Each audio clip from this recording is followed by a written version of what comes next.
Ruth Aldrich was 12 miles from home on Chestnut Ridge Road when her headlights caught the dog in the snow. February in Elkins moves fast in the dark. The temperature had dropped 10 degrees since she left her sister's, and the road had the glass-slick quality that mountain roads get when the cold arrives before the sand trucks. The dog was standing over a man in a military jacket who was face down in the ditch beside a truck that had gone off the embankment, and the dog barked once when the headlights found it. One clear, deliberate sound, and then was silent. Ruth pulled over. She had been a nurse for 30 years and she assessed the man in the ditch the way she assessed everything, without flinching, from the outside in. He was breathing, he had a gash above his eyebrow, and a right arm he was not using, and he was losing heat he did not have to lose. The dog, a female Malinois with a cut along her flank, watched Ruth approach with the focused attention of an animal that has decided this particular human can be trusted and is waiting to see if the decision holds. What Ruth and Harold Aldrich were sheltering in their farmhouse by the time the MPs knocked the following morning, and what Sergeant Nate Okafor had driven 1,200 miles to tell them, had been buried under a document with the wrong story on it for 6 years, and the weight of it had finally sent a man off an icy road in the dark. If you haven't found this channel before, subscribe. This is the kind of story we tell here.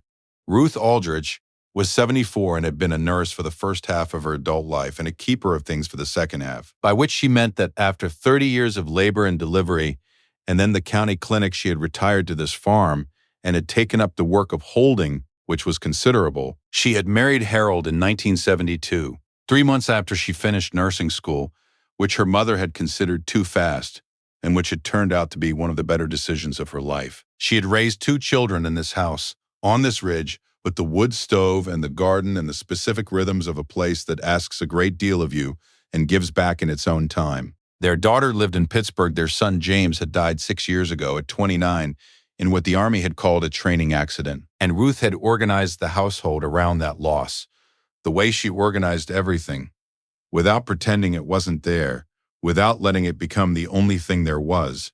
She had pressed on with the precision of a woman who knows the difference between grief and collapse, and she had not collapsed, and there was a room at the end of the hall that she kept exactly as James had left it, because some things you do not ask yourself to make sense of. Harold Aldrich was 77 and had served in Korea with the 7th Infantry Regiment in 1951 and 1952, and had come home to this farm and had not left it since in any permanent sense.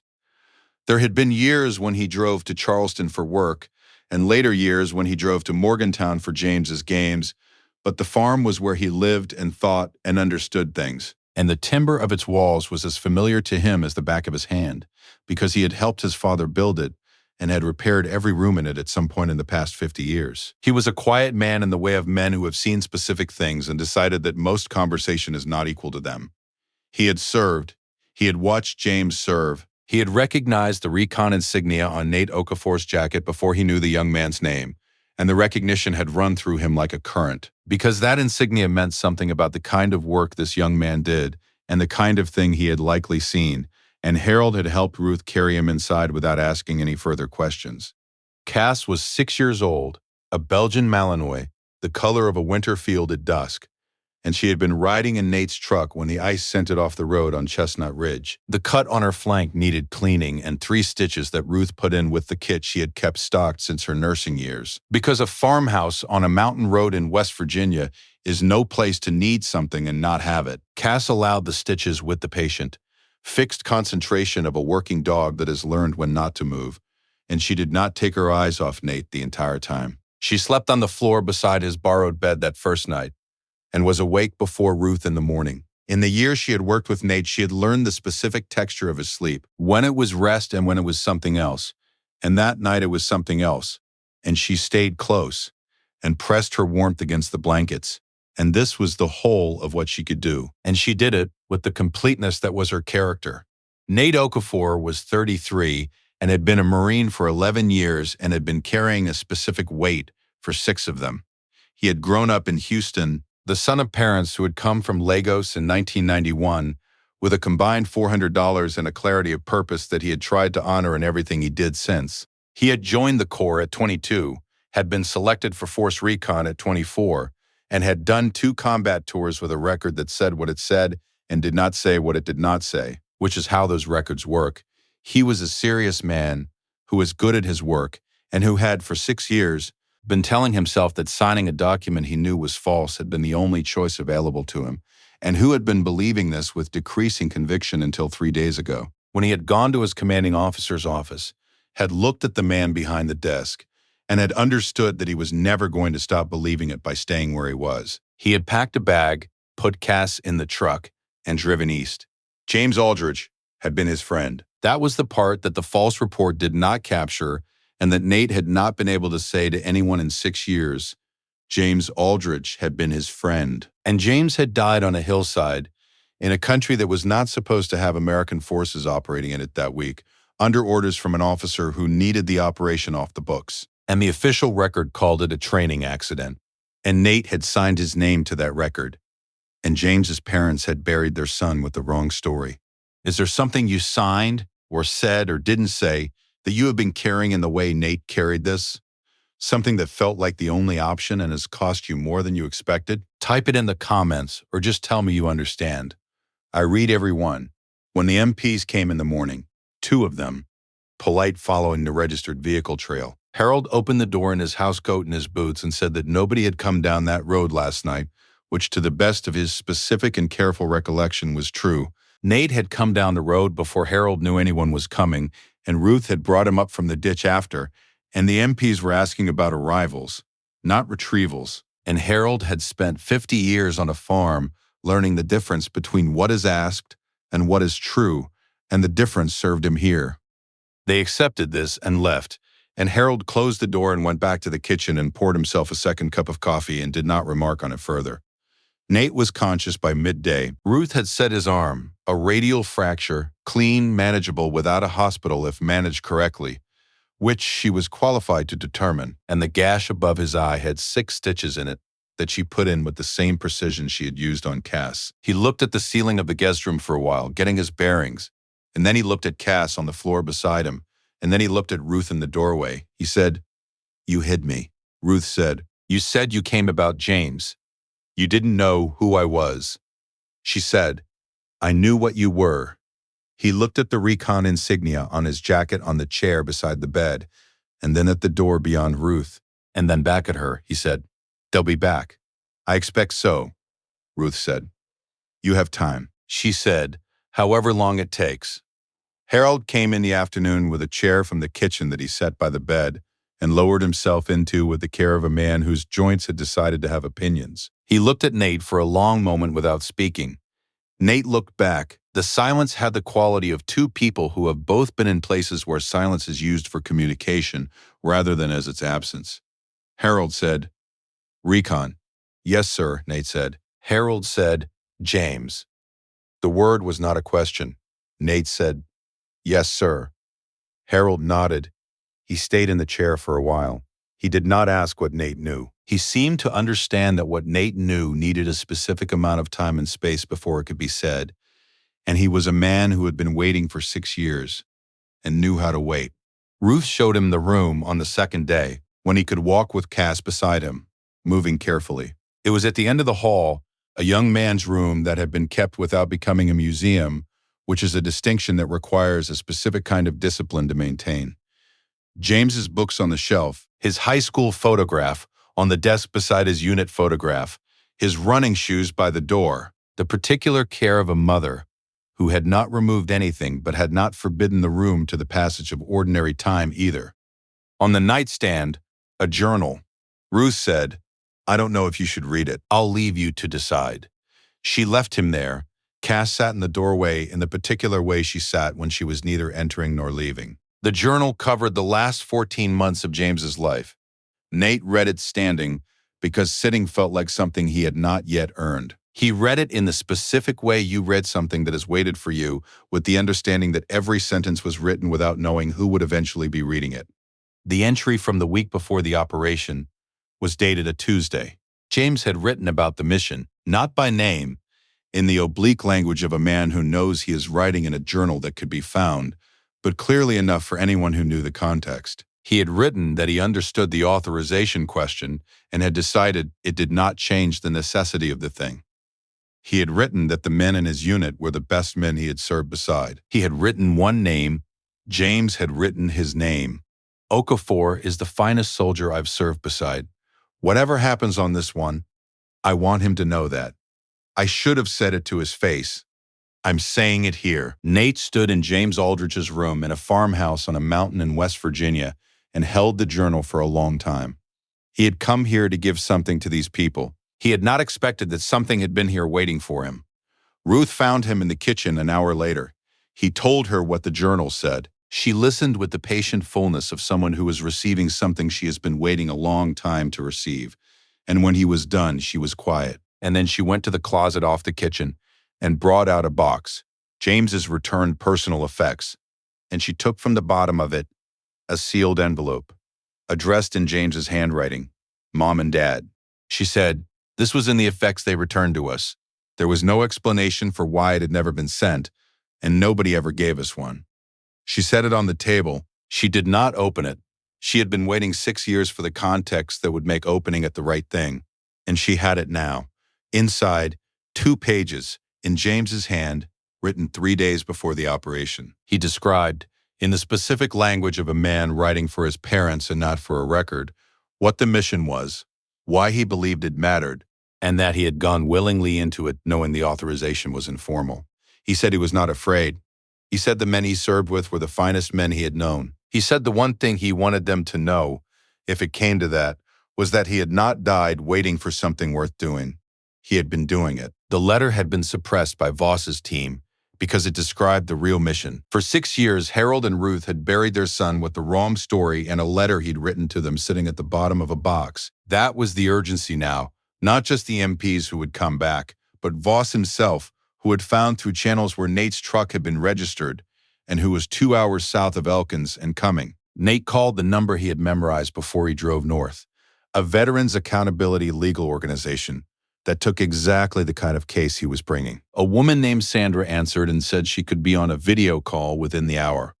Ruth set up the tablet on the kitchen table while Harold drove in to get a notary from the title office on Davis Avenue. Because Harold knew the man there and because a notarized statement made before a witness of record was a different instrument than a conversation in a farmhouse. The notary had been Harold's neighbor for 30 years. He came without asking why. If you were in that kitchen, with the journal and the letter and the call coming in, and Voss 2 hours south, what would you have done in the hour you had? Tell me below. Voss arrived at 4 in the afternoon in a rented sedan with a JAG major and a civilian attorney, and the particular bearing of a man who has managed difficult situations for 25 years and has succeeded because he arrives before the other party is organized. He had not expected the notary's car in the driveway. He had not expected the tablet on the kitchen table with Sandra already connected. He had not expected Harold Aldrich's face. Cass rose from beside Nate when the door opened. She did not bark. She placed herself between the door and Nate, and the sound from her was the low, continuous register, even unbroken, of a dog that has made its calculation and is no longer deliberating. Voss looked at the dog and then at the room and recalibrated, as he always recalibrated, into the version of himself that was measured and authoritative. He said that he was concerned about Nate's well-being and the conditions under which he was being held, and that, as Nate's former commanding officer, he felt a responsibility to ensure Nate received proper care and proper counsel. He said the words proper counsel in the specific way of a man who means the opposite. Harold was standing by the wood stove with his arms at his sides in the posture he used when he had decided something and was not going to be moved from it. The posture of a man who has been still for 50 years on a farm that required stillness, and who has learned that stillness is not the same as passivity. He said, "James told me it wasn't a drill." Voss's face did the thing that a face does when it meets a fact it has spent 6 years believing did not exist. The JAG major wrote something. Nate spoke from his chair, with Cass at his left knee and Harold's steady presence to his right. In the measured voice of someone who has been rehearsing this for 6 years and has finally arrived at the moment when rehearsal ends and the real thing begins, he described the operation, the date, the location, the personnel, the order as it was given, the nature of the authorization, or the lack of it. He described James Aldrich's conduct in the operation, which was exemplary. He described the moment of James's death, which was not the moment the report described. He described the circumstances under which he had signed the false report and the name of the officer who had told him to sign it. And that officer was in this room. He did not raise his voice. He did not accuse. He described Sandra on the screen was recording. The notary to Harold's left was witness. Voss said, "This is the account of a man who went AWOL and drove across the country following a mental health incident." Ruth said, "There is a letter in James's hand dated 3 days before the operation, describing the mission in terms that contradicted the incident report in every material particular." She set it down the way she set most things, without ceremony, with precision, with the calm of a woman who spent 30 years in rooms where what mattered most had to be handled without flinching. Voss looked at the letter. Cass did not move. Her eyes did not leave Voss. The sound in her throat continued until the JAG major, who had been very quiet for the past several minutes, spoke to Voss in a low voice that did not carry to the rest of the room. Voss looked at the window. He looked at the document in front of him with the specific expression of a man whose instrument of 6 years' duration has met the thing it was designed to prevent. He did not pick up the letter. He did not respond to it. He said that he believed it was in everyone's interest for this matter to be handled through appropriate channels and that he was prepared to facilitate that process. Harold said, "The process has been facilitated." Sandra on the screen confirmed the recording and gave the case number. Cass tracked Voss to the door, tracked the car to the road, tracked the road until the sound of the engine was gone below the ridge. Then she walked back to Nate and put her head in his lap and stayed. The formal investigation opened within the month. Nate's statement, the journal, the suppressed letter, and Harold's account of James's final phone call were submitted to the Military Inspector General's office through the Veterans Accountability Organization. The investigation did not move at the speed that justice would prefer, but it moved, and the document Nate had signed 6 years ago was formally flagged as requiring review. And the officer designated in the inquiry was Lieutenant Colonel Brian Voss. And the flag did not go away. Nate was returned to his unit under circumstances that his commanding officer, a different one from the one he had walked out on, described as requiring a full accounting that he was prepared to give. The accounting, given with the legal counsel Sandra had arranged, took 3 sessions and produced a record that looked nothing like the one from 6 years ago. The process was not without cost to Nate. The costs were ones he had decided he could bear. They were considerably lighter than what he had been carrying. Ruth sent him home with Harold's mother's quilt from the guest room, which Harold had agreed to without being asked, because Harold had learned long ago that Ruth's decisions about the quilts were correct. James's letter was framed and hung in the hallway beside his photograph, not to replace the grief. Grief is not replaced, only joined by other things. To stand beside it, to say alongside everything else the house held, that James had known what he was doing and had gone into it with his eyes open, and had left something behind in his own hand that said so. The farm on Chestnut Ridge Road did not change in the ways farms change when something is resolved. It was still a farm, still February, still the specific cold of the Appalachians after a long snow, but something had moved in the house. Harold said once, much later, that the house had felt different in the weeks after. Not lighter, not healed, but more like itself, as though a room that had been holding its breath for 6 years had finally exhaled. Ruth said she knew exactly what he meant. What Harold and Ruth Aldrich did on a February night when headlights found a man in a ditch was not complicated in the way we sometimes make these things complicated. They brought him inside. They kept him warm. They told the people who came looking that nobody had come down that road, because the man who had come down that road needed a few days before he could be found. They had been married 53 years, and they had buried their son, and they were not going to turn a wounded soldier away from their door in February on a mountain road in the dark. What Nate Okafor found in the room at the end of the hall was not what he had driven 1,200 miles to deliver. It was what had been waiting for him to arrive. James had written his name. That was what he hadn't expected. That was the thing he drove home carrying lighter than he'd come. This story is for every family that was given the wrong story about someone they lost, and for everyone still carrying something that needs to be said before it can be set down. And for the people who open their doors in February when someone is in the ditch, is there a truth you've been carrying for someone else? Something that belongs to them that you haven't been able to give them yet? Tell me about it in the comments. I read every story on this channel is about choosing not to look away. If that means something to you, subscribe, so you're here for the next one. Which moment in this story stayed with you? I'll see you in the comments.